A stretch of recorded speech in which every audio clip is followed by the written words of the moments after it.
ecosystem. Market is who I have as a guest on my show today. I've got Per, the CEO of 1080 Motion. Welcome to the show, Per. Thank you very much, Ron.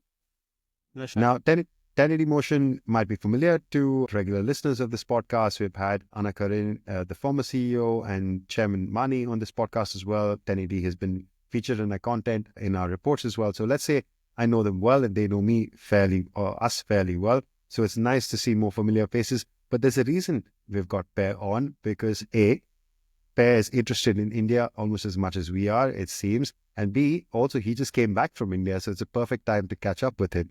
And C, which is a fun, slight personal thing, it has some history with India as well, which also I want to get into a little bit. So let's start with that, Per. First, talk about your transition into this new role as leading the charge of 1080 Motion, not just in India, globally. You're taking the reins as CEO. So how did you get to that position? Yes, CEO since just a couple of months back, and been with the company for pretty much a year now. Born and raised in Sweden, engineering background, loved sports on the one hand, tech and business. So I got it all. So I just came across this little beautiful company by incident, to be honest. And I quickly ticked all my boxes, like the must-haves all fell in place quickly. So I started a year ago, as I said. I'm a former gymnast and, great interest in sports overall. So, the attraction to this company is severe, whatever to call it. And, completely new business, new industry to me. For the last couple of years, I've been in automotive.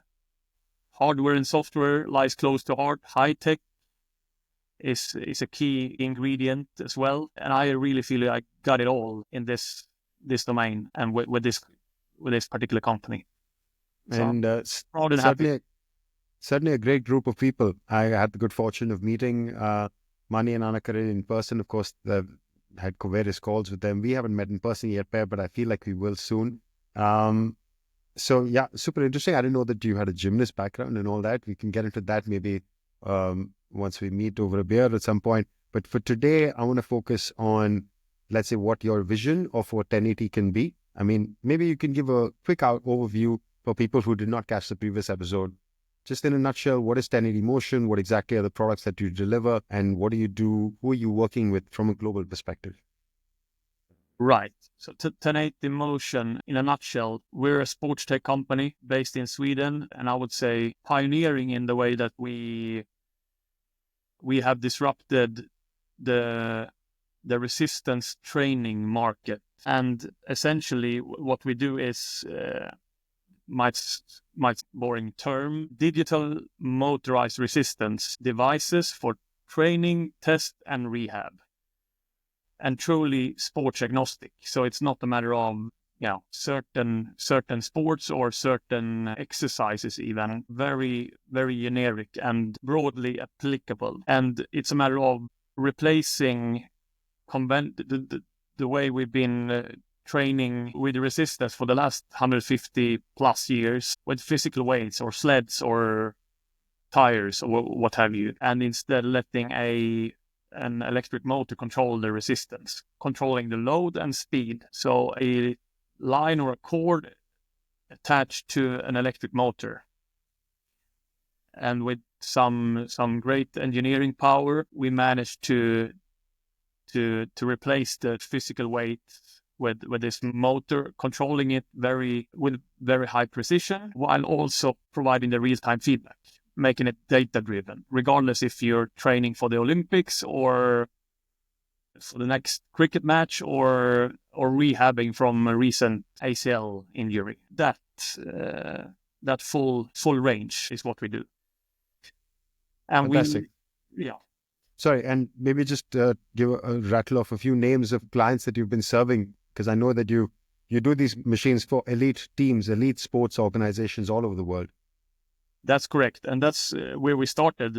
We turned 11 last fall. So we started at the top of the pyramid 11 years ago in elite sports, ranging from NBA, NHL,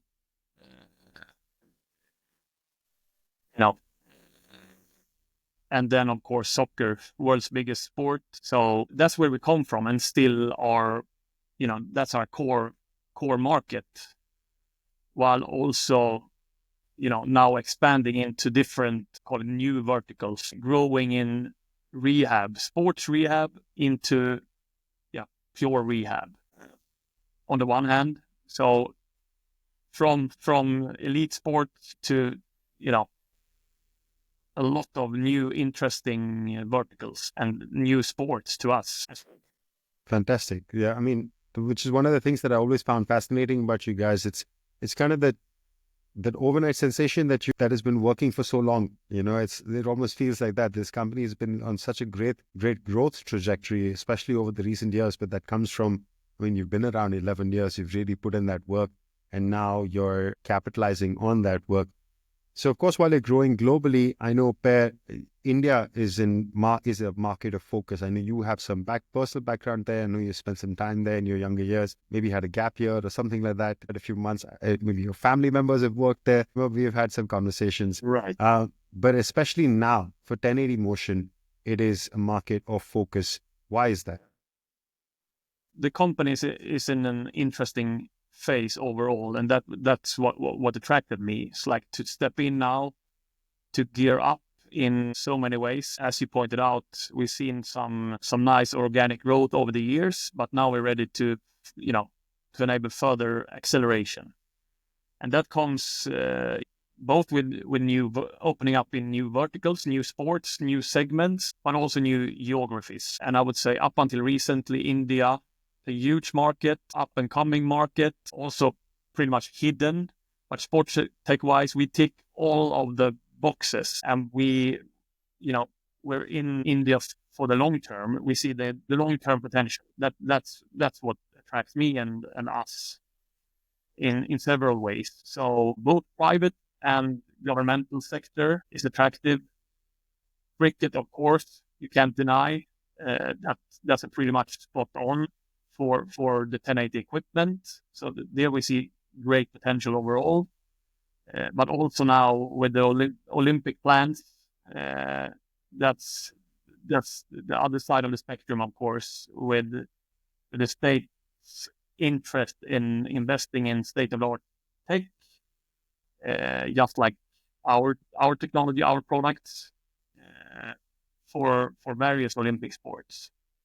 And as I pointed out, due to the fact that we're sports agnostic, we have a steep learning curve. And from this recent India trip, came across quite some new interesting use cases in sports that we are, fully into yet. So many aspects that's highly interesting. Which is the fascinating part. As you rightly said, it's a hidden sleeping giant, whatever you want to call it, but it's waking up, and you're seeing various pockets of conversations, and conversations that are turning into checks. It looks like, or it seems like, that there is now money starting to come into the system. We've had various guests on this series talking about the Indian market, addressing that specific topic. So interesting to hear you speak about that as well. And you just mentioned there that you were in India very recently, right? Until a few weeks ago. What was that like? Because I know you had a pretty busy schedule. You did I think 5 or 6 cities. You were all over the place. You've touched on it briefly, but what was just your general feeling around the sports ecosystem, and on specifically about the openness to adoption of tech? I mean, is it just a lot of conversation and buzz talk, or do you think that no, this is the time that people are actually moving into action as well? My first conclusion from this trip was, timing is absolutely right. And more product related, the product market fit is just about right. So I had, I ticked my boxes, big and small things, market dynamics, regional differences, private and state sector in quite some ways. Cricket on the one hand, as we touched upon, but also Sports Authority of India, different regional facilities confirm our hypothesis, our belief of a very good product market fit. And timing wise, it's happening now. Yes, we see some great momentum, and this just confirmed my strong hypothesis that it's the window is now, and it's not just one-off, like 2025 focus market, but rather for the long term, which aligns, I would say, very well with the company's overall objectives, and my personal goal, to obtain, a sustainable growth. That what it's all about, and that aligns very well with how I see the Indian market, SportsTech market, and 1080 component in that going forward. I guess a part of that must be because it feels like Indian sports is looking to invest in its athletes and its infrastructure, and especially the young athletes, right? I mean, we're talking about a 2036 bid, which is many years away. So ideally, the gold medal winners who are in their early to mid 20s will be in their 10s and 15s right now. So these are the athletes that need the support.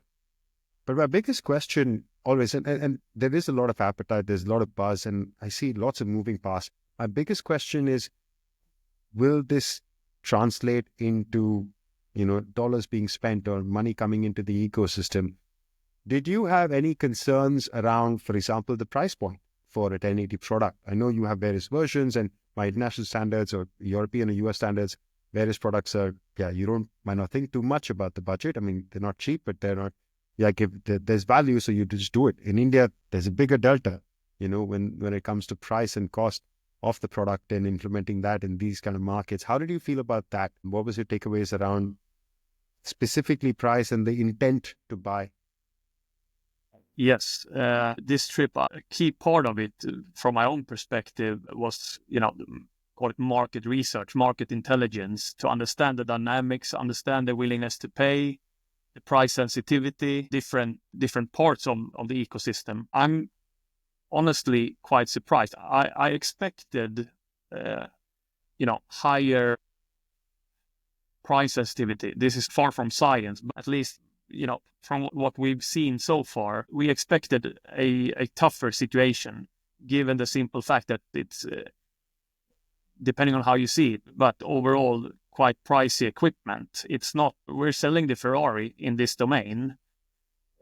So that was a big question mark, and still is. But I'm positively surprised overall, both in private and in governmental side of the market, that the willingness to take it to, call it a Western standard, and from state side, these Olympic focused sports, it takes some to win some. So the willingness to step up, despite our pricing model and price point overall,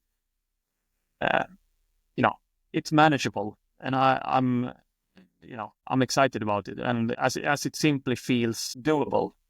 But we have a homework to do, and we will, get back to the drawing board, get back to the team here in Sweden, to fuel and the feedback loop to our engineering team, to the product development, team, and for our product roadmap overall, to have these commercial aspects part of our future roadmap.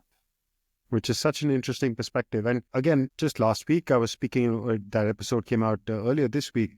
I was speaking with an academy based out of Ahmedabad, and of course that's important. It's likely going to be the city where the Olympics, if it comes, will be held, or it'll be a key part of that bid. And they're talking about, scaling from 4 sports to a couple hundred kids to 500 kids, and 8 sports and 10 sports, and international experts. And I think it's clear that the understanding is there that, hey, if we want to win, I mean, sure, we do it the Indian way, but the Indian way cannot be completely different from the way the others are training in the rest of the world. Gone are the days India's won an Olympics in hockey playing barefoot while everybody had shoes. I mean, there's that time, but that's not today. You can't just go off and do your own thing. So you have to train at the standard that the international athletes are training at. And I think that understanding is starting to come in, it seems like. Exactly, spot on. the willingness, open eyes, look at the global best practice in different domains. It's no magic really. It's look at the best, and that's what they do, and that's why I felt, generally speaking, great willingness to look into foreign tech like we are in this case. So a lot about open eyes, looking for the best practice. Great to hear. Very encouraging. At the same time, I'm sure that market presents challenges. I mean, you're already present there. You have been selling there for some time, and it looks like you're looking to increase operations or presence there. What are the biggest challenges from your perspective that such a market, so diverse, so large, price sensitive, all these things? What are the biggest ones that it poses for a company like yours? I would say, as we grow, direct versus indirect, how far shall we take it, and how much should we rely on our extended arm and extended ecosystem of partners in India to find that work split, that responsibility matrix, what's reasonable to outsource, so to say, what has to come from 1080. It's complex tech. It's pretty education heavy, and that comes with quite some challenges. And what's reasonable to expect from a reseller, let's say. It's a big country, regional differences. It's not going to be easy, but who wants the easy route? I see the great potential, and it's worth the investment and hard work, really. Yet another aspect of it is, of course, back to the commercial equation, the price sensitivity. One of the big challenges is, of course, the import costs. Foreign tech. We produce our equipment currently in Sweden, made in Sweden, exported to India. And all the additional costs that comes on top of the product itself, at the end of the day, affects the end customer. So that's yet another challenge, and yet another topic we're looking into, how to streamline this, how to optimize this value chain, looking into options of increasing the Indian content in what parts or subsets of the overall offering can be possibly done locally. So that's an exciting another dimension of it. And which, of course, would impact your global product, right? Because if India can become a manufacturing center, apart from just to say, or not a center, but at least a contributor in some way beyond just assembling, if I can actually do some things there, then I guess that would changes your global supply chain distribution. It impacts how you affect other markets. Maybe it helps you lower the price of products. So I think there are a few different types of opportunities then, it sounds like. For sure. And, looking in a natural starting point right now is to look at the possibilities of, as I said, increasing the Indian content to supply the Indian market from India. That's one, a first phase we're looking into. Then, of course, having an APAC's supply hub from India. That's yet another exciting thought. So we have open eyes, and we're willing to to assess the potential of increasing our Indian operations as well. Fantastic. And I really look forward to seeing that. And to be honest, from my perspective, I mean, I'm based in Berlin, and as an Indian abroad, I look at the sports market over here. But my thought was always, when I left India 6 years ago, that when that appetite is there to bring international expertise and bring international capital to support that expertise and then help develop the sporting economy there. And it feels like that moment is now to see companies like 1080 Motion, like Teamworks, like various others that we work with that are partners, which are top class, as you said, the Ferraris of their segments. And then they're operating in India and they're opening their eyes to this market. It's very encouraging. And the fact that you have positive sentiment gives me encouragement as well. Hopefully this carries on. But we can keep going on about our own expertise or our own opinions. And actually I want to hear more about your opinions and expertise about India. But I have to bring this home. So tell me about what's coming up in 2025. What can we expect from 1080 Motion in India and also globally. Maybe there's something that you want to share, either from a call to action or open to partners, investment round, whatever it is. What can we expect? It will be a year of growth, and it's not, it's